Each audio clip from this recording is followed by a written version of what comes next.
Vamos falar de Champions League? Esse é mais um Noite Europeia. Vamos seguir a tradição de começar pelos jogos que eu consegui ver na íntegra. No caso, eu vou falar primeiro de Barcelona 3, Borussia Dortmund 2. Mas antes da gente passar para os jogos, por favor, deixe seu like, compartilhe o vídeo e deixe um comentário, porque me ajuda demais, vocês não têm noção. Esse foi um jogo bem interessante e com 5 gols, então claro que ele foi animado. Além de que o Borussia conseguiu, pelo menos no primeiro tempo, fazer uma estratégia quase que perfeita para anular esse Barcelona que é tão propositivo assim. Tanto que todos os gols saíram no segundo tempo, começando pelo 1-0 de Rafinha, depois o Guirassy empata numa penalidade máxima, o Barcelona amplia novamente com 2-1 com o Ferran Torres, o Guirassy novamente empata o jogo numa jogadaça do Ian Couto e para finalizar o Ferran Torres faz o seu segundo gol na partida e completa o placar 3-2. Vale o destaque para os jovens do Dortmund, no caso o Bino Gittens, que já tem sido o grande protagonista do Dortmund até aqui na temporada, chamando o protagonismo ainda muito novo e fazendo gols importantes e assistências. Basicamente todos os resultados do Dortmund passam pelos pés dele, e também o do garoto estreante na Champions, que fez um jogaço, não se intimidou de forma alguma. A gente tem que também destacar do lado da muralha amarela o centroavante Guirassy, que querendo ou não fez os 2 gols, mas no segundo tempo acabou perdendo uma oportunidade claríssima de cabeça que seria o gol do empate. Mas faz parte, acontece. Ele fez 2 gols e ainda tá com mérito. O Barcelona conseguiu explorar diversas vezes a profundidade do Dortmund no segundo tempo, porque o Dortmund acabou não conseguindo anular tão bem quanto no primeiro. E assim, Rafinha e Dani Olmo fizeram 2 jogos bem relevantes. Mas no final, Lamine Yamal chamou o protagonismo sem Lewandowski e sem o capitão e craque do time até aqui na temporada, Rafinha, para conseguir dar uma assistência para o Ferran Torres num lance bem bonito. Conclusão, o Barcelona segue sendo o segundo melhor time da Champions, perdendo só para o Liverpool, que está 100%, então é outro patamar em relação aos demais times, que todos tiveram uma derrota ou outra, um tropeço ou outro, o que é normal nessa nova Champions, principalmente porque a fase de grupos agora virou fase de liga e se enfrentam adversários muito mais competentes, e dessa forma o Hans Flick consegue manter o seu histórico contra o Dortmund, e são 6 vitórias. Acho que as chances do Borussia foram até mais claras que as do Barcelona, mas o Barcelona soube aproveitar melhor os seus lances. E vale ressaltar que no segundo gol do Barça, o Kobel, que é um goleiro que costuma fazer milagres, não vou dizer que falha, mas poderia ter ido melhor no lance e ter evitado o gol do Barcelona. O Barça chega aos 15 pontos e provavelmente vai estar entre os 8 primeiros para se classificar direto para o mata-mata sem passar pelo playoff, e o Dortmund está com 12, o que é uma campanha que até agora é muito boa, e com esse número consegue brigar pela 8ª posição até o último jogo. Passando para um jogo que aconteceu em paralelo a esse do Barcelona, Juventus 2, Manchester City 0, a gente tem que falar, que fase é essa do City? Tá complicado, né? Porque, assim, realmente o City criou mais, teve mais a bola, como é de costume, e conseguiu até uma grandíssima chance que foi desperdiçada por Haaland numa oportunidade que ele não costuma perder. Mesmo assim, a Juventus conseguiu resistir e nos contra-ataques agrediu muito o City.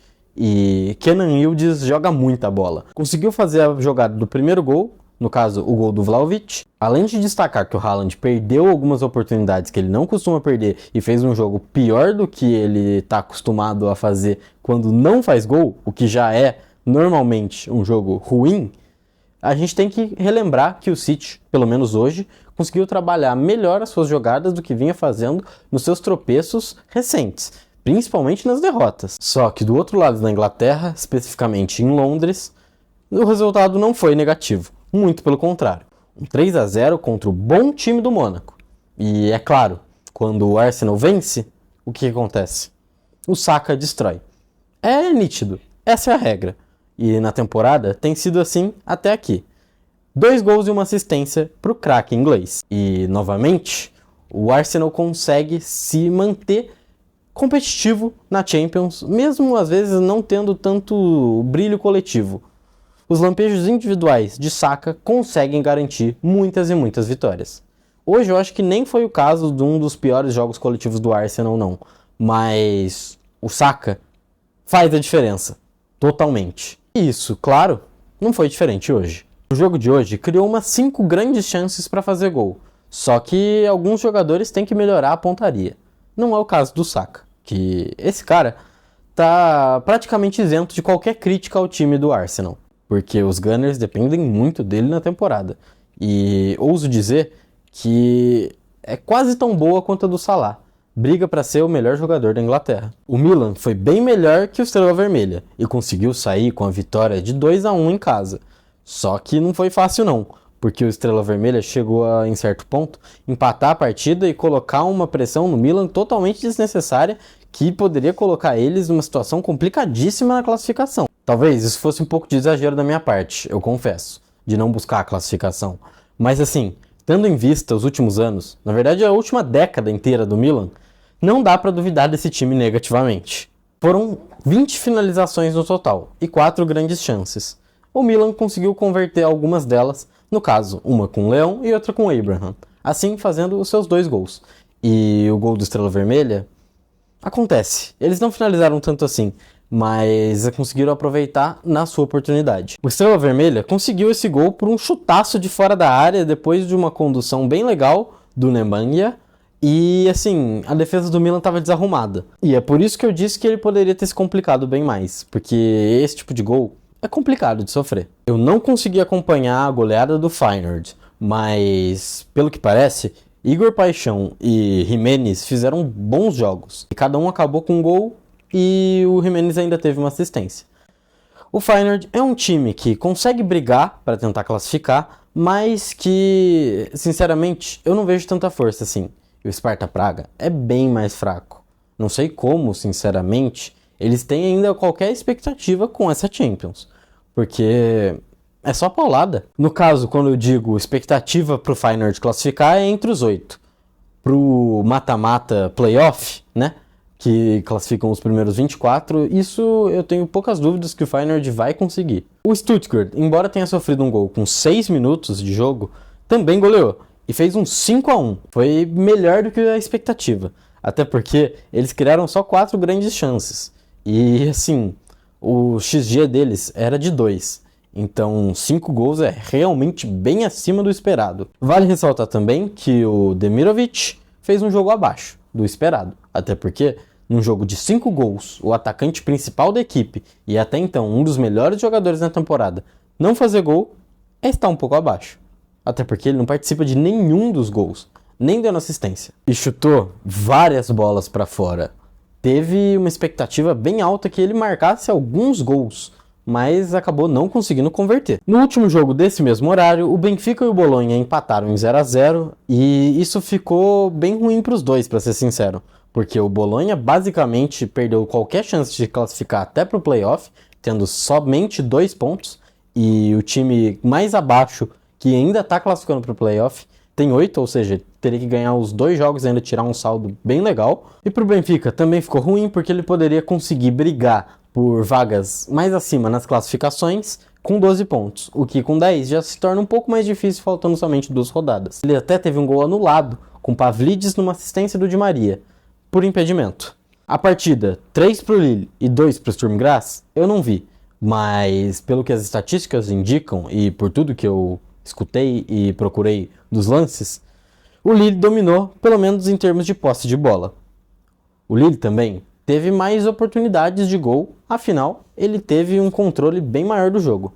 Só que acabou cedendo chances que não se pode permitir. E com isso o Sturm Graz conseguiu empatar a partida mesmo estando 2 gols atrás no placar.